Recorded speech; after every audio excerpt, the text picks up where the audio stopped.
Now it's time to discuss what is natural selection and what are the types of natural selection. So let's see first of all how we are going to define natural selection as.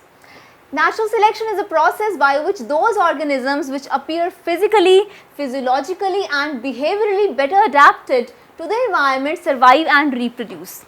So the organisms which can adapt themselves to the environmental conditions, they have the capability to survive and reproduce, while the organisms that cannot adapt themselves to the present changing conditions of the environment, they do not have the capacity to survive and reproduce. So this leads to their elimination from the population.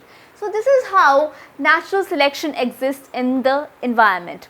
Means the organisms which appear physically, physiologically and behaviorally better adapted to this environment, they will survive and reproduce, and the organisms which are not able to adapt themselves, they will not survive and will not reproduce, will not be able to reproduce, and definitely they are going to be eliminated. So this is about natural selection. This natural selection brings about changes in the population. Well, there are three types of natural selection that we are going to discuss. We have stabilizing selection, that is also known as balancing selection. We have directional selection, which is also known as progressive selection, and we have disruptive selection, which is also known as diversifying selection. So let's discuss them one by one. First of all, we have stabilizing selection. So the other name for this is balancing selection. Now it means that the mean expression will be there. Now what I mean to say over here is, in a population we generally find three types of individuals: small sized, large sized and average sized individuals. So from the name, what do you conclude by balancing selection, by stabilizing selection? Means in this case, average sized individuals will be preferred. Average sized individuals will be selected, will be preferred. However, the small sized individuals will be eliminated from a population. So average sized individuals are preferred and small sized individuals are eliminated from the population. So when you make the graph for a stabilizing population, you see that this graph is going to be a bell shaped graph. It is going to be a bell shaped graph. Here in this second image, you can see that this population is going to be eliminated, which is composed of small sized individuals, while the average sized individuals will be conserved, will adapt themselves to the conditions. So this type of selection is known as stabilizing selection. But this type of selection does not bring any specific evolutionary change in the population. So this is not going to play an important role in the evolutionary change. So this is balancing selection, because in this average size individuals are going to be preferred. When we see, when we talk about an example for this, what example can we cite here? Well, if we talk about the wing of a hawk, there is some optimum wing length that needs to be there. So this can be an example of stabilizing selection, in which we actually talk about the average size. We talk about the average size in a population, and the small size individuals, they are eliminated. So we have a stabilized selection, we have a balanced selection.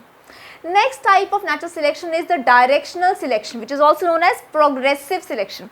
Now when we talk about directional selection, means the population is going to go in one direction.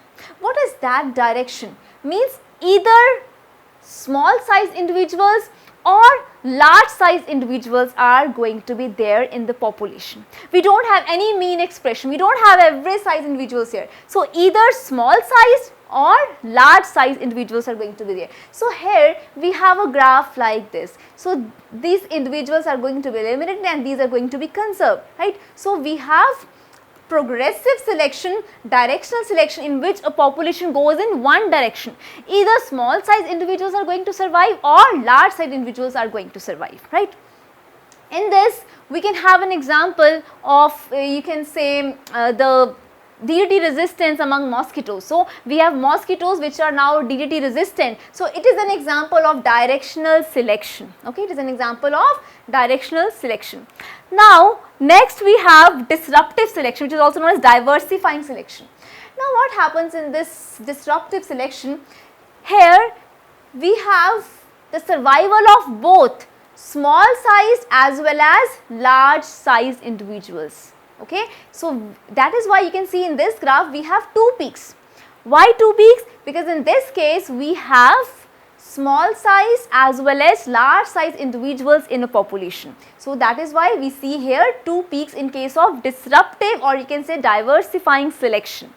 Now in this case, when you talk about disruptive selection, we can cite example of sunflower in a valley in California. You know, when these flowers were actually genetic hybrids, but after a few years we had different populations growing, right? So this is an example of disruptive selection or diversifying selection. So I hope what is natural selection, what are the three types of natural selection, they are clear to you with examples, plus you have a fair idea about the peaks that are being conveyed over here by the stabilizing selection, directional selection and disruptive selection.